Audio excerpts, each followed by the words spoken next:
Hey everybody, it's Gregory Rice. We're in downtown Providence. We're at 1 Davall Square. Yes, sir. And we're with, drum roll, Mr. Benjamin Hyman.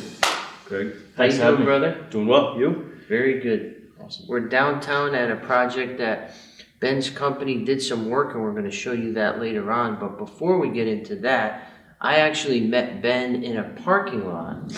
Parking garage, yes. Parking garage in Providence, and it's not as shady as it sounds.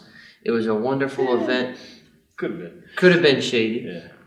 It was a wonderful event by our friends ZDS Architects, who was right downtown on Charles Street, and that's where we met. Yeah, that night, that was a great event for all their vendors. Yeah. And Amy put us together, and now look at us. Like a glove. Yeah. So Ben, tell us about Bentley. Tell us about your background. Tell us about how you got started. Oof, how far back are we going? Go back to the beginning. The beginning. Well, I was born in 1980. Okay. Beautiful year. Great year. Jokes aside, I always wanted to be in construction, design. Thought I wanted to be an architect, and then found out it wasn't really my style. Got into the construction side of things. Did civil engineering at school, and then worked for a couple big companies, and then settled in. Bentley was started in 2014 by guys that I used to work with, my previous employer. And then the time was right. I made the jump, and it's been a great run so far. And you were in Puerto Rico, right? You were working there? I did. I did about 2 years down in Puerto Rico building a school. And how was it, honestly? Great place to visit. Great place to visit. I wish I knew I wish I knew then what I know now. Gotcha. You know, it was a great learning experience, awesome time, but it was tough. What was tough about it compared culture? to So there's a huge subculture where it was easier for them to basically collect unemployment and then do side jobs. Gotcha. So motivating the local economy was really hard, and they looked at us as the gringos. You know, they didn't want to work for us. We didn't know anything. And you were on the books and all legal. Yeah. Oh yeah. Everybody was legal. There was nothing illegal about it. But it was just it was tough to motivate the local job force. And how is that here, for example? Here, very different. The economy's thriving right now. Everybody's working. For people to say that they can't find work, I don't necessarily agree with that. Everybody's looking to hire from our contractor standpoint, which is good. Now it's just trying to keep people lining it all up so the client doesn't pay the ultimate price. Gotcha. But it's good. So far, so good. And we're at one of your projects that you did here. Yes. And we're actually right above the former dueling pianos. Yep. We're standing right above that now.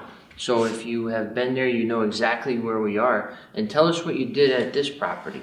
So the building owner commissioned us to replace all the windows in the building. That grew to replacing the greenhouse as well as the whole courtyard area. So as part of the completion to a much bigger project, they're invested a lot of money to rebuild this district, be it other buildings as well as this, and getting new tenants in. The building is partially occupied, but they're obviously looking for more, and part of that was investing back in the building. So they've since replaced the roof and other, repointed the building to try and get it ready for future tenants. Yeah, so we did every window. There's about 270 of them.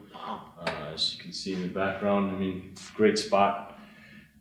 Really transformed the building from the old broken down wooden windows to modern energy efficient windows, which look great now. So. And right up there, we looked at that old water. Yeah, the old water tank. Tank, which I'll put that up on the screen. You don't see those in Rhode Island. You see them in New York. Typically. You see them in exactly New York, big cities like that, old cities. Wow. Yep. Isn't it cool when you're working on a job and you have to preserve something, or is it hard sometimes because you're like, damn, I can't touch that, I can't hit that? Like, is it It's a good balance. This area fell into the Downtown Design Review Committee's purview. So although it was not a historical project, we had to follow all historical guidelines and tax credits from previous renovations that were or were not followed. So it added a considerable amount of time up front to the job before we even got going to make sure the windows were consistent with the period. Gotcha. So it's definitely a unique challenge. Put it that way. Is that why there's a few gray hairs? Yeah, right there? when I started, I had all dark hair like yourself, and now less hair back here and all gray up here. Gotcha. Well, up top's pretty dark. Not in the back. Not in the back? Not in the back, I see yeah. in the back. I'm Yeah. starting to pop through right here. We're distinguished. Yeah, George Clooney. Yeah, the salt and pepper. Salt That's really and what pepper. It's happens. in style, actually. Yeah. So what would you say is your least favorite part of your career? Least favorite. That you wish you could scrap and throw it away or give it to somebody else or just never think about it again? Timing. I mean, I wish I don't look back at my career prior to Bentley as negative. I learned such a tremendous amount. I just wish timing worked out a little bit differently so that I could be in a different spot at a different time. Gotcha. You know what I mean? Yep. So I could take advantage of the knowledge now earlier on. But without that experience, you don't really have that. So really, you can't have one without the other. Right. So, but no, I don't look back negatively on any of it. And So, what's your favorite part of your day-to-day? Your day to day, what we do is so unique in that I'm not sitting behind a desk for 24/7. It's every day I'm meeting new people. Even though it's all construction, it's different projects. There's no two jobs that are the same. Right. You know, unless you're doing cookie cutter jobs, which, you know, there's merit to that too. But this is fun. It's different. Meeting people on parking garages one day, pushing a broom, getting a job done, whatever it takes. It's offers a tremendous amount of versatility, which is good for someone that can, you know, lose interest in things. Yeah. So keeps you guessing. I feel like a lot of people today, maybe you at home, are sitting at a job and it's the same mundane, boring, monotonous, tasks that you're dealing with. And this is inspiration or motivation to you to maybe make a change in your career. Absolutely. It's never too late to start again. Because you know what? Our professions, anything involving real estate is going to give you purpose. It's going to give you drive. It's going to give you hunger. Hopefully, it could burn you out as well. But if you take it in stride, it's all a balance. It's all a balance. It's all a balance. And I'm now at the point where I take my kids around and I show them projects that I've done. And my son thinks I built the zoo because we did one exhibit. Whatever. He can think that. To him, I'm a king. So it's fantastic. But it is fun to just see different things around the country, around spots that you've worked at and say, oh, I did that or I did this. Pride. Yeah, very much so. And how many projects would you say in your career you've worked on? If you could ballpark it. From the small, replace a roof, replace a window to, full-scale rehabs. Probably 100 plus. 100 plus. Yeah. Wow. But what's a typical job length that you guys see? And gals? So different. I mean, we've done everything from replacing a door, working with clients just to get in the door and help people, to full-scale renovations like a church. What's the longest one you've ever done? How about that? Longest I've done was the Puerto Rico project you mentioned. That was, I came on probably 6 months into it, and I stayed involved after I left Puerto Rico. So it was probably a 3-year project, and I was there for two and a half of it. Was it involved in apartments or condos or? It was a school, ground up school. Yep, 140,000 square foot school. Wow. Yeah. And it's all finished now? We finished right before the hurricane. So the hurricane came through. Luckily, even though the island suffered a tremendous amount of devastation, one of the wind turbines came down. So minimal damage. So it was nominal, exactly. So is that what Puerto Rico needs, is fortified new construction in order to withstand future hurricanes, or is it just the luck of the draw? I think it was luck of the draw. Speaking with the local residents when I was there, it was basically hurricanes either go north or south. They typically don't land direct. This was the first one that had actually landed in years. And from talking to them, I think some of the issues that they experienced were away from downtown San Juan. They were more out in the outskirts that were less developed. And it was more the infrastructure, not so much damage to a house per se, but the water, the sewer, the electric, things like that suffered. So I guess they would probably have to build that whole piece up, would be my thought. So different. That whole chain there, like I went to Martinique one time. Yep. St. Lucia, St. Kitts, St. Thomas, beautiful places. But they constantly get pummeled, ravaged, and they can never build up to a point where they're like here, and then it's just a constant washing. It's build, rebuild. Yeah. Build, destroy, rebuild. I feel bad like going there and seeing like these houses that are just dilapidated. Right. And that was somebody's family. Yeah, and I think, and that's obviously not true for everybody, but a lot of the local economies, although they depend on tourism, Right. right? So it's not necessarily seasonal, but it's not such that they're bringing in millions and millions of dollars. Right. The people that are actually working and living on the island are making considerably less than that. So Right.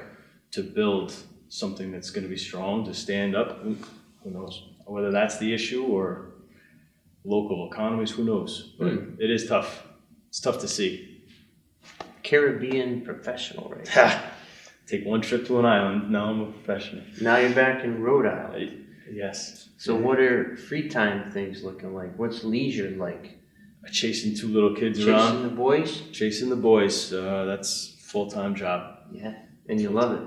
I do. Has its merits. It's exhausting. It's exhausting? It's exhausting, but it's fun. Watching them grow is good. How's it been with remote learning and all that type of deal? Ooh. Childcare is probably the biggest thing. I mean, with schools dealing with, testing to stay or, the slightest sniffle, you got to go home, you got to get tested. And now it's not so much distance learning for them, but it's two working professionals at home. Right. Trying to balance manage that. Being a teacher, being a parent, being an employee. So That's probably the biggest, yeah, exactly. That's probably the biggest challenge right there. Wow. And only one paycheck. The other two don't pay, right? I don't know. I can neither confirm nor deny there. That's awesome. And the folks at home, if they have any questions for you, how do they get in touch with you? Probably the easiest to just send an email to info@bbuildllc.com. We'll put that up on the screen there. But, and what would be an ideal client? What's your honey hole project-wise that you're like, hey, this is what we love? There really is no such thing as a honey hole. I mean, we're looking for building relationships. So we want to get in, work with a client, make them happy, and go on to the next one with them. The best thing we can do is repeat business, such as yourself, where we start with one, get the one down, go on to the next, and develop that relationship. Or one-offs where you recommend us because we had a good experience, a good relationship. This economy it's such a small network, and then you put construction, and then with Rhode Island, it just makes it a really small circle. So the better we can do at keeping you happy, that's going to pay for itself in dividends, because otherwise it's going to, you burn one bridge, it's done. It's exactly. So that's really, I don't want to say there is such thing as a honey hole, because we've tried to be diverse and work in a plethora of markets to basically cover ourselves to be as versatile as we can be. Custom fit. Somewhat. Yeah, we work with you to get you what you want. That's really what it comes down to. And I'm happy, I'm satisfied, I'm overly satisfied. As to be frank, we're dealing now in the church that I'm purchasing in Woonsocket, the Sacred Heart Church, and Ben and his team are going to be tackling that. Hopefully 35 units is our goal. That's the goal. And our friends at ZDS are going to see if that's feasible. I think it's pretty close. I think we should be close. We're not being super aggressive. Right. Which I agree with. And in this business, like you said, you can't be over the top. You can't be a cutthroat squeeze type of person, because, you don't want to work with people like that either. No. It's all about the long term, the vibe, the chi. You have to kind of nurture that, and it's not like you see on the TV. No. That's the last person you want to deal with. No, I don't. I'd rather work with good people and develop those relationships. Cool. Be honest and upfront rather. Well, I'm happy to be a part of that crowd. Thanks for enjoying working with you. And we will put your placard up on the screen there now, just so folks can get in touch with you. And if you have any questions for me, I don't know why you would, but you can put them in the comments field below, and I'll get right back to you. Put my email up on that one too? Yeah. Okay. Call Ben. Yeah. He has questions the for Greg? Ask me. I'll answer them. Once again, we're at 1 Davall Square here in downtown Providence at a Bentley project.